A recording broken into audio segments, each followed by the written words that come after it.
Friends, welcome to my video, my channel. ఎట్లున్నారు మరి, బాగున్నారా? నేనైతే చాలా బాగున్నాను. చాలా బాగు అని అంటే పర్లేదు, ఎందుకంటే చూస్తుండ్రు కదా, పొయ్యి మీదనైతే రొట్టెలు చేస్తున్నా, జొన్న రొట్టెలు చేసుకుంటున్నా. ఏం చేస్తాం మరి, సిలిండర్ల మీద ఇవన్నీ వంటలు చేయాలంటే సిలిండర్ ఉమంటన్ అయిపోయింది అనుకో, మాకు యాక్చువల్గా అసలు దొరకట్లేదు. సిలిండర్ అయిపోయినప్పుడు ఒక 1 వీక్ వరకు అయితే మాకు ఫుల్ ప్రాబ్లం అవుతుంది.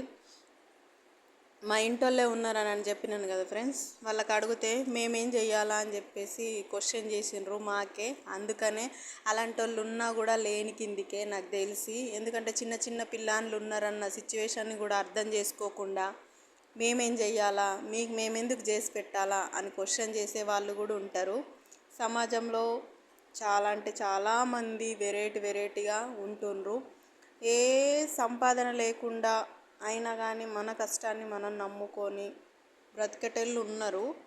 కొంతమంది వేరే వాళ్ళని ముంచి కూడా బతికేటోళ్ళు ఉన్నారు ఇక్కడ.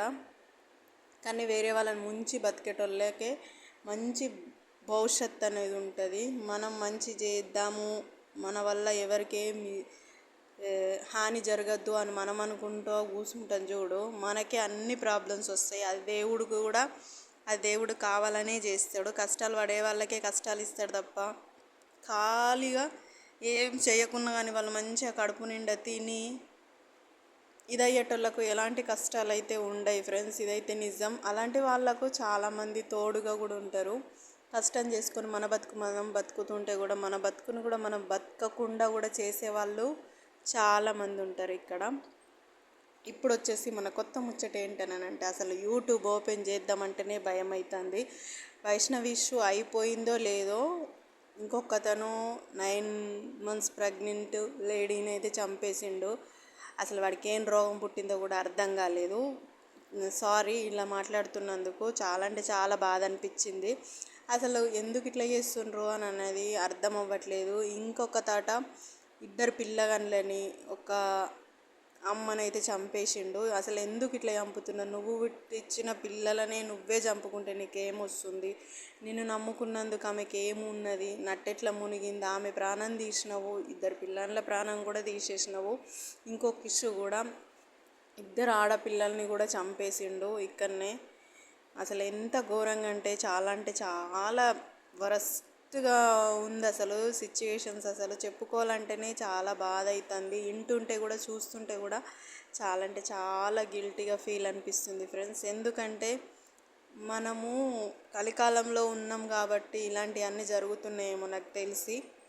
ఎందుకంటే అసలు వావి వరుసలు లేకుండా అసలు బిహేవ్ చేయడం ఏంటో, అసలు ఎలాంటి తప్పు చేయని చిన్న చిన్న పిల్లల మీద వీళ్ళ ప్రతాపాలు చూపిస్తుంటే అసలు చాలా అంటే చాలా బాధ అవుతుంది.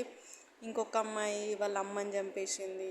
నువ్వు ప్రేమించినోని కోసము అమ్మని చంపుకున్నాడు ఎందుకు? నువ్వు కావాలనుకుంటే వాడితో వెళ్ళిపోతే అయిపోతుండే. ఇట్లాంటి చాలా ఇష్యూస్ అయితే జరుగుతున్నాయి. యాక్చువల్గా అసలు ఇవన్నిటి గురించి మాట్లాడాలని అనిపిస్తుంది. కాకపోతే మళ్ళీ మాట్లాడితే నాకే ముందే ప్రాబ్లమ్స్ ఉన్న దాంట్లో ఈ ఛానల్ కూడా దొబ్బిందనుకో, ఇంకా అంతే అని చెప్పేసి నేనైతే ఏ మ్యాటర్ కూడా మాట్లాడాలంటే కొంచెం వెనుక ముందు అయితే అవుతున్నాను అంతే తప్ప, ప్రతి ఒక్కదానికి మనం నిజము తెలుసుకుంది ఏ ముచ్చట కూడా మాట్లాడొద్దని నా ఒపీనియను. ప్రజెంట్ అయితే అసలు న్యూస్ ఛానల్స్లలో ఏం పోర్ట్రేట్ చేయాలనుకుంటున్నారో కూడా అర్థం అవ్వట్లేదు. ఎందుకనంటే అక్కడ జరిగేది ఒక సిచ్యువేషన్, వీళ్ళు చూపించేది ఒకటి.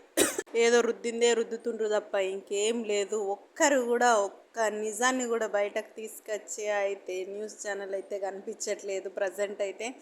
ఇట్లా అనొచ్చో అనరాదో కూడా తెలియదు. జనాలకు నిజాన్ని చూపించాలి తప్ప ఏదో టీపీఆర్లు అవి పెంచుకోవడానికి తప్ప ఇంకా దేనికి కూడా కనిపించేటట్టు లేదు. అసలు జెన్యూన్గా అసలు ఏ ఛానళ్ళు కూడా న్యూస్ ఛానల్స్ అయితే లేవనుకుంటా నాకు తెలిసి. ఎందుకంటే ఒకరికి అన్యాయం జరిగితేనే దాన్ని వ్యూస్ కోసం అని చెప్పేసి పదే ఇది చేయడం తప్ప ఇంకేం లేదు అక్కడ. నాకు తెలిసి ఈ ఇన్సిడెంట్స్ అన్నీ మన తెలంగాణలోనే జరుగుతున్నాయి కావచ్చు. ఎందుకంటే ప్రతి ఒక్క ఇష్యూ కూడా వరంగల్, కరీంనగర్, హైదరాబాద్ అని చెప్పేసి ఇక్కడిక్కడనే తిరుగుతున్న ఇష్యూస్ అన్నీ. కానీ వేరే రాష్ట్రాల నుంచి అయితే ఒక్కటి కూడా వినిపెడతలేదు. నాకు తెలియదేమో కావచ్చు, కానీ ప్రజెంట్ రీసెంట్గా కూడా మా దగ్గర కూడా సేమ్ సిచ్యువేషన్. చిన్న పాప హైవే పైననైతే ఒక వన్ డే బేబీని వదిలేసి వెళ్ళిపోయినరు.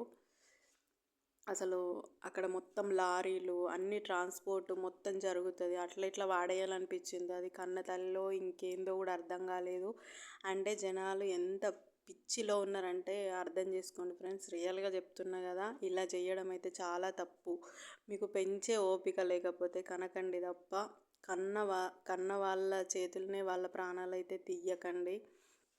ఎంతమంది పిల్లలు లేకుండా బాధపడుతున్న వాళ్ళు కూడా ఉన్నారు. పిల్లలు ఉంచుకొని ఇట్లా చేస్తున్న వాళ్ళు కూడా ఉన్నారు ఇక్కడ. అసలు ఏం జరుగుతుందో కూడా నాకు అర్థం అవ్వట్లేదు. అసలు ఎవరికి అర్థం కాదు నాకు తెలిసి. అసలు పాతకాలంలో ఎంత మంచిగా ఉంటుండే, ఒక్కళ్ళ ఇంట్లో ఒక్కళ్ళు తింటుండ్రు, ఒక్కళ్ళ ఇంట్లో ఒక్కళ్ళు ఉంటుండ్రు. అందుకని అప్పుడు ఆ కాలంలో అన్నీ మంచిగానే జరుగుతుండే. ఇప్పుడు వచ్చేసి మనం చేస్తున్న పనులకు, మనం చేస్తున్న దేనికో కానీ ఇది శాపం లాగుంది అందరికి కూడా. అసలు చిన్న చిన్న పిల్లల్ని చంపాలనిపిస్తుంది ఎందుకో ఏం పడో మరి. Thank you so much. Please